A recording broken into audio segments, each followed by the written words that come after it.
Medina শরীফের মাটি আমার চোখে মুখে বুকে মাখিও,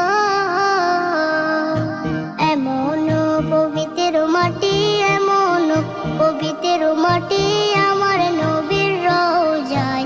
তোমরা যদি যাও গো মদিনায়, তোমরা যদি যাও গো মদিনায়, ইয়া রাসূলুল্লাহ ইয়া হাবিবাল্লাহ, ইয়া রাসূলুল্লাহ ইয়া হাবিবাল্লাহ। মদিনা শরীফের মাঝে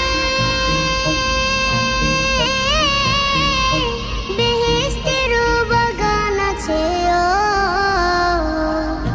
সেই বাগানে শুয়ে আছেন, সেই বাগানে শুয়ে আছেন প্যারা নবী মুস্তাফায়।